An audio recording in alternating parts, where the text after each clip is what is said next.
Independence day উপলক্ষে একটা craft করতে দিয়েছিল, স্কুলে প্রজেক্ট দিয়েছিল যে যতটা ইজি করতে পারে। তো আমার ছেলে ইউকেজিতে পড়ে, এতটা শক্ত করতে দেয়নি, পেন্ট করলেও হতো, বাট এটা আমার ভালো লাগলো, মনে হলো একটু অন্যরকম করি সবার থেকে। তো উপরে হালকা করে আকাশটা করেছি, এখানে এই যে ইন্ডিয়ান ফ্ল্যাগটা আছে ওটাকে এখানে আটকে রেখেছি। এটা সুতোটা টানলে, পিছনে সুতো আছে, সুতোটা টানলেই এটা উঠে যাবে। এখানে একটু ডিজাইন করে আই লাভ ইন্ডিয়া লিখেছি, নিচেটা গ্রিন রেখেছি। আর এখানে তিনজনকে বানিয়েছি এরকমভাবে স্টিক দিয়ে। এখানে মেরা মেরা ভারত মহান আর জয় হিন্দ লেখা আছে। আর পিছনে যে আমি একটা করতে অসুবিধা হচ্ছে, এইদিকে ব্যাক সাইডে একটা সুতো আছে, এই সুতোটাকে ধরে এটা যদি আস্তে আস্তে টানা হয়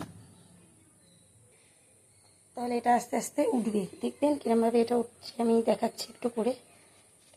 এক হাত দিয়ে আমার করতে অসুবিধা হচ্ছে, এরকম আস্তে আস্তে এটাকে টানলে এটা উপর দিকে উঠবে। কেমন লাগলো আমাকে অবশ্যই কমেন্ট করে জানাবেন। যদি ভালো লাগে তাহলে একটা লাইক করে দেবেন, বা যদি মনে হয় আরও কিছু অ্যাড করলে ভালো হতো, কোনো ভুল আছে সেটাও অবশ্যই জানাবেন, যাতে নেক্সট টাইম আমি যখন এরকম ধরনের কোনো কাজ করব তাহলে সেই ভুলগুলো ঠিক করে নিতে পারি। Thank you.